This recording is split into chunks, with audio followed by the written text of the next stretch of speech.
Russia యుద్ధం Ukraine రైతన్నను కోలుకోరని దెబ్బతీస్తోంది. ఒకవైపు Russia దాడులు, మరోవైపు బ్లాక్ సీ మార్గంలో రవాణాకు అంతరాయం. దీంతో పంట చేతికొచ్చిన అమ్ముకోరని దుస్థితి గిడ్డంగులకు నిండిపోయాయి.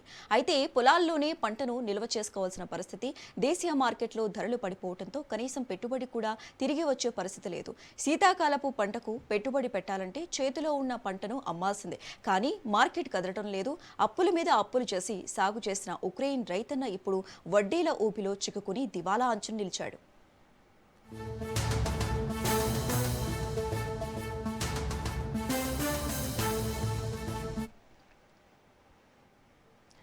ఉక్రెయిన్ వ్యవసాయ రంగానికి బ్లాక్ సీ ప్రాణాధారం. గోధుమలు, మొక్కజొన్న, ప్రొద్దుతిరుగుడు విత్తనాల ఉత్పత్తిలో ప్రపంచంలోని కీలక దేశంగా ఉన్న ఉక్రెయిన్ తన వ్యవసాయ ఎగుమతుల్లో భారీ భాగాన్ని సముద్ర మార్గం ద్వారానే తరలిస్తోంది.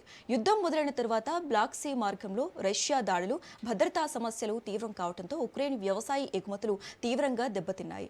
ఐక్యరాజ్యసమితి, టర్కీ మధ్యవర్తిత్వంతో ధాన్యం ఎగుమతులకు ఏర్పాటు చేసిన ఒప్పందం కొంతకాలం ఉపశమనం ఇచ్చినా 2023లో రష్యా ఆ ఒప్పందం నుంచి వైదొలగడంతో మళ్లీ సంక్షోభం ముదిరింది.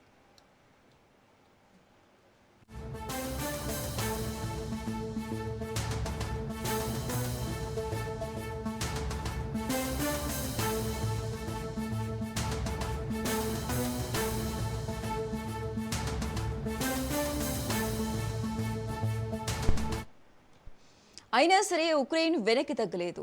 రొమేనియా, బల్గేరియా జలాల మీదుగా బ్లాక్ సీ పశ్చిమ తీరాన్ని ఆనుకుని సొంత ధాన్య రవాణా కారిడార్ను ఏర్పాటు చేసుకుంది. దీంతో ఎగుమతులు కొంతమేర కొనసాగాయి.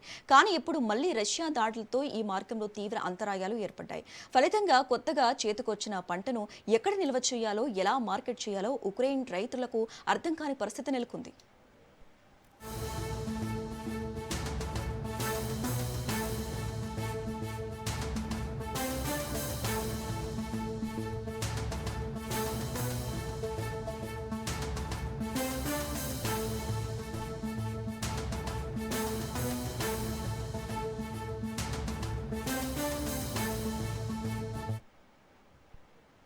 బయటి ప్రపంచంలో ధాన్యం ధరలు పెరుగుతున్నా ఉక్రెయిన్ రైతుకు మాత్రం ఆ ప్రయోజనం దక్కడం లేదు.